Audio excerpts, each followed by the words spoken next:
Good morning and good evening. How are you everybody? നിങ്ങളെല്ലാവരും സുഖമായിരിക്കുന്നു എന്ന് വിശ്വസിക്കുന്നു. ഇന്ന് ഞാൻ പ്രസംഗിക്കാൻ പോകുന്നത് തീയെക്കുറിച്ചാണ്. I'm going to share about the fire of God today. നമുക്കെല്ലാവർക്കും ആവശ്യമായ ഒരു കാര്യമാണ് തീ എന്നുള്ളത്. We all need the fire in our life. ഒരു മെറ്റൽ അതിന്റെ രൂപത്തിൽ കൊണ്ടുവരണമെങ്കിൽ തീ ആവശ്യമാണ്. For a metal to get the correct shape, a fire is needed for a metal. ഒരു ആഹാരം പാചകം ചെയ്യണമെങ്കിൽ തീ ആവശ്യമാണ്. If you want to cook food, we need fire. വേസ്റ്റുകൾ കത്തിച്ചു കളയണമെങ്കിൽ തീ ആവശ്യമാണ്. To dispose the waste, we need a fire. തീ നമ്മുടെ ജീവിതത്തിൽ വെളിച്ചത്തെ കൊണ്ടുവരും. The fire will bring light in our life. Genesis chapter 15 verse 17. ഉൽപ്പത്തി 15:17 വാക്യം പറയുന്നു, ബൈബിൾ പഠിക്കുമ്പോൾ ദൈവം അബ്രഹാമിന് പ്രത്യക്ഷപ്പെട്ടത് തീയിലൂടെയാണ്. When we study the Bible, God revealed himself through the fire to Abraham. അവിടെ എഴുതിയിരിക്കുന്നു, സൂര്യൻ അസ്തമിച്ച് ഇരുട്ടായ ശേഷം ഇതാ പുകയുന്ന ഒരു തീച്ചൂള ആ ഭാഗങ്ങളുടെ നടുവെ ജ്വലിക്കുന്ന ഒരു പന്തം കടന്നുപോയി എന്ന് വായിക്കുന്നു. When we read the Bible, we can see that God revealed himself through the fire and the smoke. ജ്വലിക്കുന്ന ഒരു പന്തം. Oh, it was a fiery torch there. പുകയുന്ന ഒരു തീച്ചൂള. A smoky fire. അതിനുശേഷം ദൈവം അബ്രഹാമിന് പ്രത്യക്ഷപ്പെടും. After that, God revealed himself to Abraham. ആമേൻ. വിശുദ്ധ വേദപുസ്തകം പഠിക്കുമ്പോൾ when we study the book of Bible, ദൈവം ആദ്യമായി വെളിപ്പെട്ട ഒരു വ്യക്തിയാണ് Abraham. God first revealed himself to Abraham. അബ്രഹാമിന് വെളിപ്പെട്ടപ്പോൾ when God revealed himself to Abraham, ആമേൻ, തീക്കകത്തൂടെ വെളിപ്പെട്ടു. Oh, God revealed himself through the fire to Abraham. തീയെ പറ്റിയുള്ള സത്യങ്ങൾ നാം പഠിക്കുമ്പോൾ when we learn about the truth about the fire, fire brings heat. തീ ചൂട് കൊണ്ടുവരും. Fire brings heat. നിങ്ങൾ തീയായി തീരുമ്പോൾ, when you become the fire, നിങ്ങൾക്ക് ചൂടുണ്ടാകും. you will have the heat.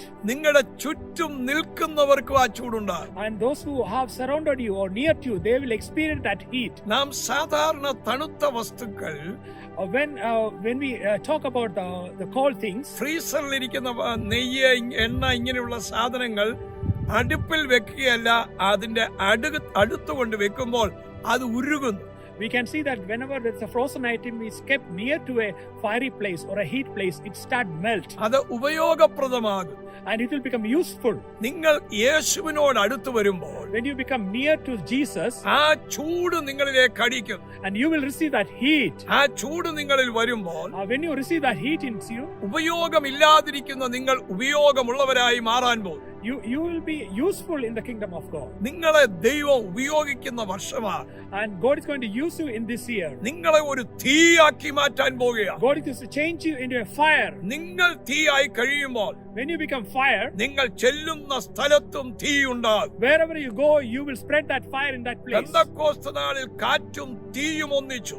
Oh, in the day of Pentecost, the wind and the fire was combined together. തീ മാത്രമല്ല അവിടെ ഇറങ്ങിയത്. Oh, not only the fire was there. ആ തീ വന്നപ്പോൾ, when the fire came, ആ കാറ്റ് അവരുടെ മേൽ അടിച്ചു. also the wind blew upon them. ആ കാറ്റ് അടിച്ചപ്പോൾ ആ തീ ആളിക്കത്തി. when the wind came, the fire became more powerful in that അവിടെ day. ഇരുന്ന 120 ആൾക്കാരും ആത്മാവിൽ നിറഞ്ഞു.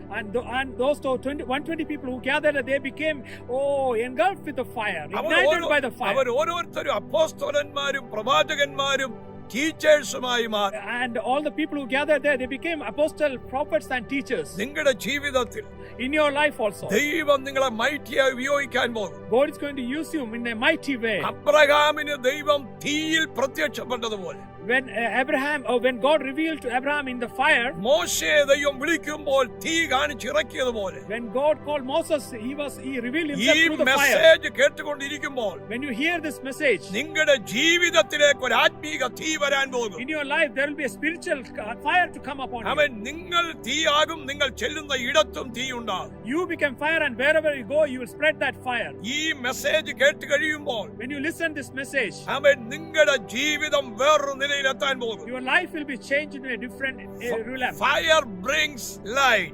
Fire brings life. Fire purifies. Fire purifies. Fire spreads. Fire spread. തീ പടരുന്നു. തീ നിങ്ങളിൽ വരുമ്പോൾ, When the fire became in your life, അത് രാജ്യങ്ങളിലേക്ക് കത്തിപ്പടരുന്നു. it will transverse across the nations and it will upper spread. റൂമുകൾ വെളിപ്പെടുന്നു. And there will be upper room will be revealed in your life. നിങ്ങളുടെ ജീവിതത്തിൽ In your life, മറ്റുള്ളവരുടെ വാക്കുകൾ ശ്രദ്ധിച്ച് നിങ്ങളുടെ തീ കെടുത്തിക്കളയും. you should not listen to others. ആമേൻ. പല അഭിപ്രായങ്ങൾ പറഞ്ഞ ആത്മീക തീയെ കെടുത്തുന്നവരുണ്ട്. There will be a lot of opinion. People will talk against the fire of God and they are going to quench the fire. നിങ്ങളെ ലക്ഷ്യത്തിൽ നിന്ന് പുറകോട്ട് കളയുന്ന വാക്കുകളുണ്ട്. Some of the words by others pull you back from this fire. പലതും കാണിച്ച് നിങ്ങളെ discourage ചെയ്യുന്ന കാര്യങ്ങളുണ്ട്. People may discourage you from getting into this fire. നിങ്ങൾ ഇതിനകത്ത് പോകരുത്. You should not go into that area. നിങ്ങളുടെ തീ കെട്ടുപോകും.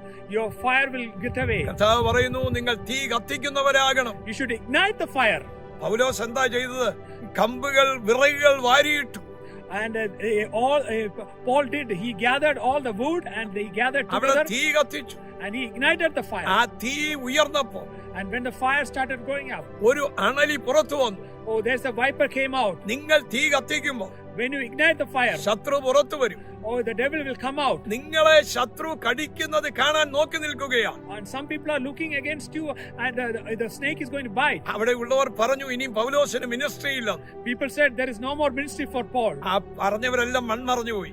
All the people, they perished away. എന്നാൽ പൗലോസ് വീണ്ടും മിനിസ്ട്രി ചെയ്തു. And Paul started the ministry again. അസാധാരണ ശുശ്രൂഷകൾ ചെയ്തു. Supernatural ministry was did by Paul. നിങ്ങളുടെ ജീവിതത്തിൽ അത് സംഭവിക്കാൻ പോകും. And in your life also it is going to happen. എന്തെങ്കിലും പറഞ്ഞത് കേട്ട് And you should not listen to others. നിങ്ങൾ പുറകോട്ട് പോകരുത്. You should not go back. നിങ്ങൾ മാർക്കിടരുത്. You should not mark the words നിങ്ങൾ of them. അതിന്റെ ഫോളോവർ ആകരുത്. You should not be a follower of those people. നിങ്ങളെ വിളിച്ചത് ഒരു തീയാകാനാണ്. God called you to become a fire. ഞാൻ പ്രാർത്ഥിക്കാൻ പോകുകയാണ്. I'm going to pray now. ഞങ്ങളുടെ കർത്താവേ, Oh Lord, ഈ ജനത്തെ ബ്ലസ് ചെയ്യണം. I bless these people who are listening. ഇപ്പോൾ ഈ വചനം കേൾക്കുന്ന ഇവർ ഒരു തീക്കഷ്ണമായി മാറട്ടെ. And whoever is listening to this message, let them become a fire for ഇവർ God. ചെല്ലുന്ന ഇടങ്ങൾ തീകുണ്ടങ്ങളായി മാറട്ടെ. And wherever they go, let there be a fiery place. And അവിടെ let them ignite അഗ്നി the fire. നാവുകൾ വെളിപ്പെടട്ടെ.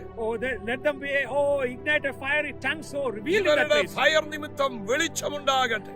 Because of this fire, let the light shine on this place. Purification നടക്കട്ടെ. Let there be a purification by the അത് fire. Spread ചെയ്യട്ടെ. Let that fire be spread across. കർത്താവ് അങ്ങനെ ചെയ്യണമേ. Oh Lord, please do it. യേശുവിൻ നാമത്തിൽ. In Jesus' name, amen. amen. God bless you. I love you.